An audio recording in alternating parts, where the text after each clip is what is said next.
আল্লাহ কেন মানুষকে কষ্ট দেন, এর কারণ জানেন কি? মহান আল্লাহ তাআলা ইরশাদ করেন, وَلَقَدْ صَرَّفْنَاهُ بَيْنَهُمْ لِيَذَّكَّرُوا فَأَبَى أَكْثَرُ النَّاسِ إِلَّا كُفُورًا। আমি তাদের মধ্যে বিভিন্নভাবে নিয়ামত বিতরণ করি যেন তারা স্মরণ করে, কিন্তু অধিকাংশ লোক অকৃতজ্ঞতা ছাড়া কিছুই করে না। আসসালামু আলাইকুম ওয়া রাহমাতুল্লাহ। প্রিয় দর্শক, আজকে আমরা খুবই জীবন ঘনিষ্ঠ একটা বিষয় নিয়ে আলোচনা করতে চাই। আমাদের জীবনে নানান দুঃখ কষ্ট, জীবন জীবিকার অনিশ্চয়তা এবং অর্থ কষ্ট নিয়ে বিস্তারিত আলোচনা করতে চাই। কেন আমাদের জীবনে এইসব দুর্যোগ ও দুঃখজনক ঘটনা ঘটে, তার প্রকৃত কারণ অনুসন্ধান করতে চাই। প্রিয় দর্শক, ইসলাম বিদ্বেষীদের একটা কমন প্রশ্ন, আল্লাহ থাকতে এত প্রাকৃতিক দুর্যোগ কেন? এত ভূমিকম্প হয় কেন? বন্যা হয় কেন? দুর্ঘটনায় এত মানুষ মারা যায় কেন? স্রষ্টা যদি থেকেই থাকেন, তবে তিনি কেন মানুষকে এত দুঃখ, কষ্ট ও বিপদ দেন? স্রষ্টা যদি থাকতেন, তবে তার সৃষ্টিকে সাহায্য করতেন, এভাবে তাকে বিপদের মধ্যে রাখতেন না। আমরাও অনেক সময় বলি, আল্লাহ কেন আমাকে এত কষ্টের জীবন দিলেন, যেখানে অন্যরা কত শান্তিতে আছে? আমার কপালে এরকম শয়তান স্বামী পড়লো কেন? আমার কপালে এরকম জল্লাদ বউ পড়লো কেন? আমি তো 5 ওয়াক্ত নামাজ পড়ি, রোজা রাখি, কোনোদিন ঘুষ খাইনি, কিন্তু তারপরেও আমার ক্যান্সার হলো কেন? সত্যি যদি আল্লাহ নামে কোনো সত্তা থেকেই থাকেন, তাহলে পৃথিবীতে এত দুঃখ কষ্ট কেন? আসলে পৃথিবীতে কোনো সমস্যা থাকার মানে এই নয় যে কোনো পরম করুণাময় সৃষ্টিকর্তা নেই, বরং এটাই প্রমাণ হয় যে আপনি আমি সৃষ্টিকর্তা সম্পর্কে নিজে নিজে কিছু একটা ধারণা করে বসে আছি, যা মোটেও সঠিক নয়। বিশ্বের 40% মানুষের ইন্টারনেট ব্যবহার করার সামর্থ্য নেই। 10 থেকে 15% মানুষ ইন্টারনেট জিনিসটা চেনেই না। আপনি ইন্টারনেট ব্যবহার করেন তো? আপনি যখন এই ভিডিওটা দেখছেন, তখন বিশ্বের প্রতি 7 জনের মধ্যে অন্তত 1 জন মানুষ অভুক্ত বা না খেয়ে আছে। আপনি খেয়েছেন তো? বাংলাদেশে প্রতি মিনিটে অন্তত 1 জন মানুষ মারা যায়। আপনি যতক্ষণ ধরে এই ভিডিওটা দেখছেন, ততক্ষণে অন্তত 3 জন মানুষ মারা গেছে, আপনি এখনো বেঁচে আছেন। এভাবে আল্লাহ তাআলা বিভিন্নভাবে, নানা উপায়ে, বিভিন্ন ক্ষেত্রে আমাদেরকে নিয়ামত দান করেন। ইরশাদ হচ্ছে, وَلَقَدْ صَرَّفْنَاهُ بَيْنَهُمْ لِيَذَّكَّرُوا فَأَبَى أَكْثَرُ النَّاسِ إِلَّا كُفُورًا। আমি তাদের মধ্যে বিভিন্নভাবে নিয়ামত বিতরণ করি যেন তারা স্মরণ করে, কিন্তু অধিকাংশ লোক অকৃতজ্ঞতা প্রকাশ করা ছাড়া কিছুই করে না। আমরা যদি আল্লাহর নিয়ামত গুনতে থাকি, তাহলে কখনো তা গুনে শেষ করতে পারবো না। কিন্তু অধিকাংশ সময় আমরা এত বিপুল নিয়ামত পাওয়ার পরেও শুকরিয়া আদায় না করে উল্টো অকৃতজ্ঞতা প্রকাশ করি। বরং মহান আল্লাহ রাব্বুল আলামিন মানুষকে সবচেয়ে বেশি ভালোবেসে তার নিয়ামতের ভান্ডার মানুষের জন্য উন্মুক্ত করে দিয়েছেন। যেমন তিনি বলেন, أَلَمْ تَرَوْا أَنَّ اللَّهَ سَخَّرَ لَكُم مَّا فِي السَّمَاوَاتِ وَمَا فِي الْأَرْضِ وَأَسْبَغَ عَلَيْكُمْ نِعَمَهُ ظَاهِرَةً وَبَاطِنَةً। তোমরা কি দেখো না, আল্লাহ নভমণ্ডল ও ভূমণ্ডলে যা কিছু আছে সবই তোমাদের কাজে নিয়োজিত করে দিয়েছেন এবং তোমাদের প্রতি তার প্রকাশ্য ও অপ্রকাশ্য নিয়ামতসমূহ পরিপূর্ণ করে দিয়েছেন। তাহলে প্রশ্ন আসে যে, মহান আল্লাহ রাব্বুল আলামিন যদি মানব জাতিকে এত নিয়ামতি দিয়ে থাকেন, এত অনুগ্রহই করে থাকেন, তাহলে তিনি কেন মানুষকে বিপদ আপদে ফেলেন? মানুষকে কেন তিনি কষ্ট দেন? আর মানুষকে কষ্ট দিয়ে তার লাভটা কি? তাই আল্লাহ তাআলা নিজেই এই প্রশ্নের উত্তর দিয়েছেন। মানুষকে তিনি কেন কষ্ট দেন? এত অসীম রহমতের অধিকারী হওয়া সত্ত্বেও কেন তিনি মানুষকে বিপদ আপদ দেন? তার উত্তরে পবিত্র কোরআনুল কারিমে স্বয়ং আল্লাহ রাব্বুল আলামিন নিজেই বলেছেন, وَلَنَبْلُوَنَّكُمْ بِشَيْءٍ مِّنَ الْخَوْفِ وَالْجُوعِ وَنَقْصٍ مِّنَ الْأَمْوَالِ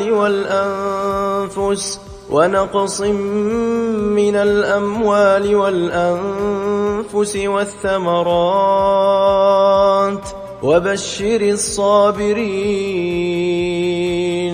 অবশ্যই আমি তোমাদেরকে পরীক্ষা করব কিছুটা ভয়, ক্ষুধা, মাল ও জানের ক্ষতি এবং ফল ফসল বিনষ্টের মাধ্যমে, তবে ধৈর্য ধারণকারীদের সুসংবাদ দাও। তার মানে আল্লাহ তাআলা আমাদেরকে পরীক্ষা করবেন, আমাদেরকে পরীক্ষা করার জন্যই দুঃখ কষ্ট দিয়ে থাকেন। এটাই তার সংবিধান, এটাই তার নিয়ম।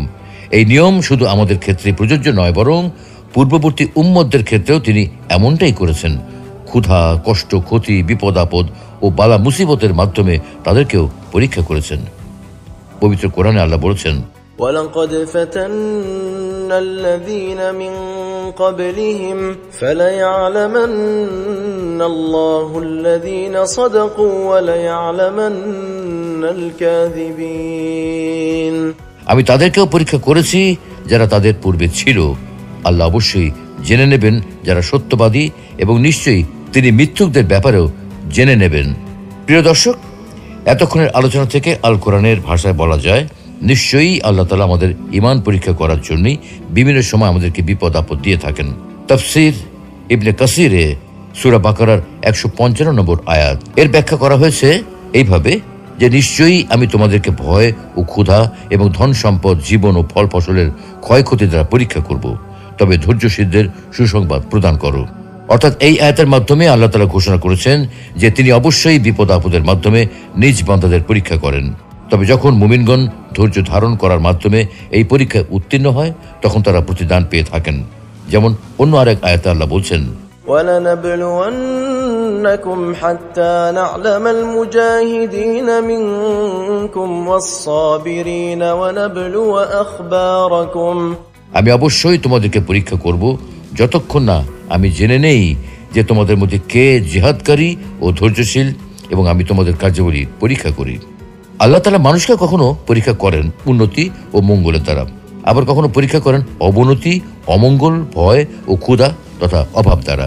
অর্থাৎ সামান্য ভয় ভীতি, কিছু ক্ষুধা, কিছু ধনমালের ঘাটতি, কিছু প্রাণের হ্রাস, অর্থাৎ নিজের ও অপরের, আত্মীয় স্বজনের এবং বন্ধু বান্ধবের মৃত্যু, কখনো মাঠে ফলানো উৎপাদিত ফসল, কখনো কলকারখানায় উৎপাদিত প্রোডাক্টের ক্ষতি, এইসব দ্বারা আল্লাহ তাআলা বান্দাদেরকে পরীক্ষা করেন।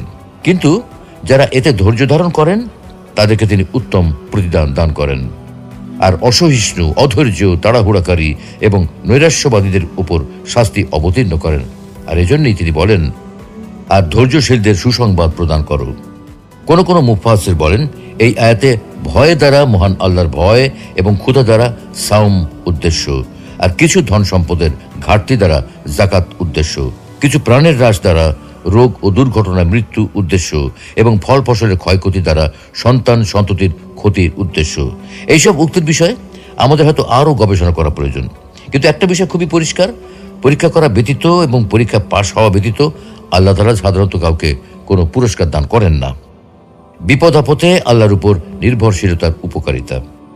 সুপ্রিয় দর্শক, উপরের আয়াতের ব্যাখ্যা বিশ্লেষণে আমরা দেখেছি যে আল্লাহ তাআলা ধৈর্যশীলদের পুরস্কার দান করেন। এখন কথা হলো, ধৈর্যশীল কারা?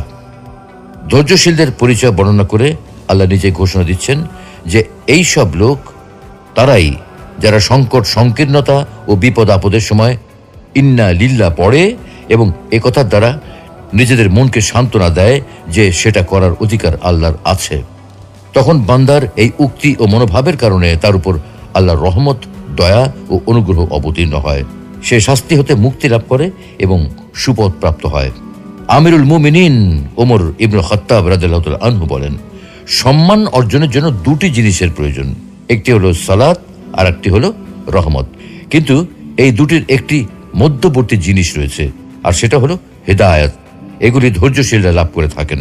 হাদিসের বিখ্যাত গ্রন্থ মুসনাদ আহমদে রয়েছে, উম্মু সালামা রাদিয়াল্লাহু তাআলা আনহা বলেন, একবার আমার স্বামী আবু সালামা রাদিয়াল্লাহু তাআলা আনহু রাসূলুল্লাহ সাল্লাল্লাহু আলাইহি ওয়াসাল্লামের কাছ থেকে ফিরে আমার নিকট আসেন এবং অত্যন্ত খুশি মনে বলেন, আজ আমি এমন একটা হাদিস শুনেছি যা শুনে আমি খুবই খুশি হয়েছি।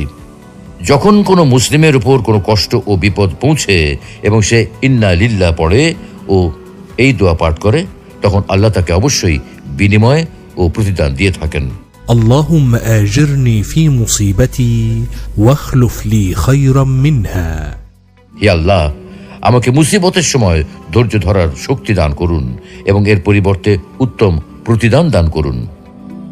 উম্মু সালামা রাদিয়াল্লাহু তাআলা আনহা বলেন, আমি এই দোয়াটি মুখস্থ করে নেই।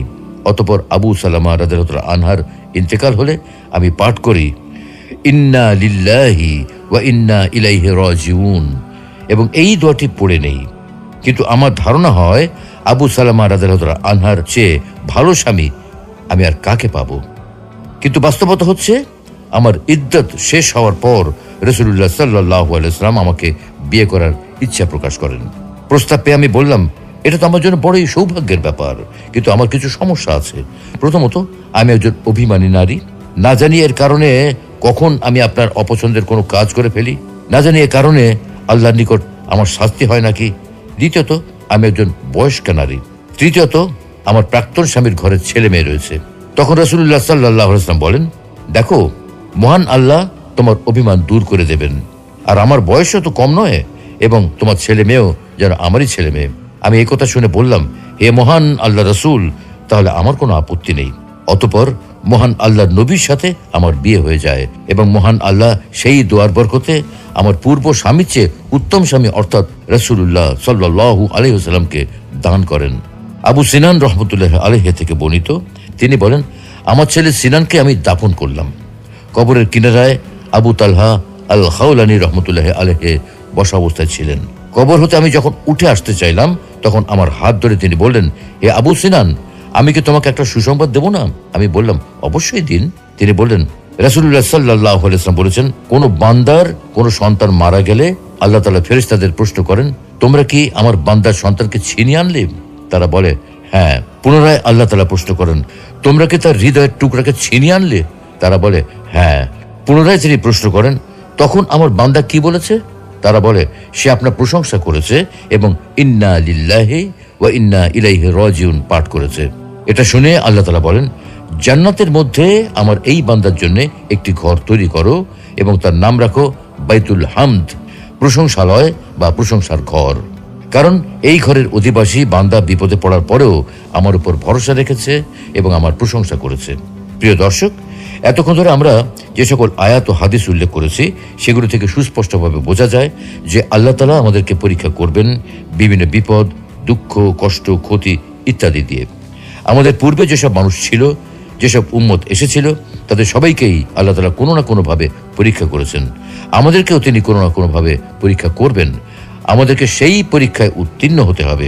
এই পরীক্ষার মাধ্যমে বের হয়ে আসবে কারা ধৈর্যশীল, কারা তার উপর ভরসাকারী, আর কারা তার প্রতি অকৃতজ্ঞ ও হতাশাবাদী।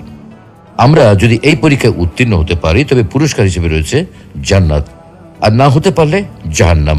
তাই আমাদেরকে ধৈর্যশীল হতে হবে, কারণ আল্লাহ আগেই আমাদেরকে জানিয়ে দিয়েছেন তিনি আমাদেরকে পরীক্ষা করবেন বিপদ আপদ, দুঃখ, কষ্ট ইত্যাদির মাধ্যমে।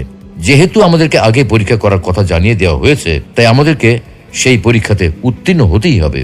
আপনি আল্লাহর নেওয়া এই পরীক্ষায় সফল না হতে পারলে শাস্তি হিসেবে রয়েছে জাহান্নাম। আপনি এই পরীক্ষায় উত্তীর্ণ না হয়ে যদি জাহান্নামে যান, তবে এই জাহান্নামে যাওয়ার জন্য আপনি নিজেই দায়ী থাকবেন। কোনোভাবেই আপনি আল্লাহকে দোষারোপ করতে পারবেন না, কারণ আল্লাহ আপনাকে কোরআনের মাধ্যমে আগেই জানিয়ে দিয়েছেন তিনি আপনাকে পরীক্ষা করবেনই। তাই সর্বদা ধৈর্যশীল থাকুন, তার উপর ভরসা করুন এবং আল্লাহর শুকরিয়া আদায় করুন। আল্লাহ রাব্বুল আলামিন আমাদের সকলকে বিপদ আপদে ধৈর্য ধারণ করার তৌফিক দান করুন, সকল দুঃখ কষ্টে ধৈর্য ধারণ করার তৌফিক দান করুন, আর্থিক অভাব অনটনের সময়ে ধৈর্য ধারণ করার তৌফিক দান করুন, রোগ শোকের সময় ধৈর্য ধারণ করার তৌফিক দান করুন, স্বজন প্রিয়জন হারানোর সময়ও ধৈর্য ধারণ করার তৌফিক দান করুন। আমিন।